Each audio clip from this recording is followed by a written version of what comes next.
முள்ளங்கி சீசன் வந்துட்டாலே வாரத்துக்கு ஒரு தடவை அம்மா இந்த கீரை பொரியல் பண்ணிடுவாங்க. முள்ளங்கியே கீரை இருக்க மாரி வாங்கிட்டு, முள்ளங்கில சாம்பார் பண்ணிட்டு, இந்த கீரைய பொரியல் பண்ணி குடுப்பாங்க. இந்த காம்பினேஷன் அவ்ளோ சூப்பரா இருக்கும். முள்ளங்கி கீரைய பொடி பொடியா நறுக்கி தண்ணீல அலசி ஒரு பக்கம் எடுத்து வச்சுட்டேன். அப்புறம் ஒரு வாணலில ஒரு கைப்பிடி அளவுக்கு வேர்க்கடல ஆட் பண்ணி அதையுமே நான் வறுத்து வச்சுக்கிட்டேன். கீரை பொரியல் செய்ய நான் 2 காஞ்ச மிளகாய் கிள்ளி வச்சிருக்கேன். கூடவே 6, 7 பல்லு பூண்டு நசுக்கி எடுத்துட்டேன். அப்புறம் ஒரு 10 சின்ன வெங்காயம் நறுக்கி எடுத்திருக்கேன். இப்போ வாணலில 1 டேபிள் ஸ்பூன் எண்ணெய் விட்டு, எண்ணெய் காஞ்சதும் கடுகு போடணும். கடுகு பொரிஞ்சதும் காஞ்ச மிளகா, பூண்டு இது 2த்தையும் சேர்த்து நல்லா வதக்கிக்கணும். இது நல்லா வதங்கினதுக்கு அப்புறம் நம்ம நறுக்கி வச்சிருக்க வெங்காயத்தையும் இதுல சேர்த்துக்கலாம். இப்ப வெங்காயமும் நல்லா வதங்கட்டும். வெங்காயம் நல்லா வதங்கிடுச்சு. இப்போ நம்ம எடுத்து வச்சிருக்க கீரைய இதுல போட்டு கீரையும் வதக்கிக்கலாம்.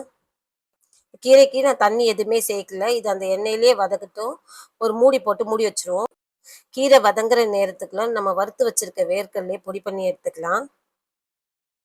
இப்போ கீரை வந்துருச்சான்னு பார்க்கலாம். கீரை நல்லா வெந்துடுச்சு. இப்போ நம்ம உப்பு சேர்த்துக்கலாம். கீரைய போடும்போதே உப்பு சேர்க்கக்கூடாது. ஏன்னா கீரை பார்க்கறதுக்கு நெறைய இருக்கிற மாரி தெரியும். அளவு தெரியாதவங்க நெறையவா போட்டுருவீங்க. ஸோ வதங்குனதுக்கு அப்புறம் போட்டா தான் நம்ம அந்த அளவுக்கு ஏத்த மாரி கரெக்ட்டான உப்பு போட முடியும். உப்பு போட்டு நல்லா வதக்குனதுக்கு அப்புறம் வறுத்து பொடி பண்ணி வச்சிருக்க வேர்க்கடலையும் சேர்த்து நல்லா வதக்கி விட்டுக்கலாம். இப்ப சூப்பரான முள்ளங்கி கீரை பொரியல் ரெடி. இந்த கீரை உடம்புக்கு ரொம்ப நல்லது. நீங்களும் ட்ரை பண்ணி பாருங்க. நான் அடுத்த வீடியோல உங்கள பார்க்குற வரையிலும் பாய்.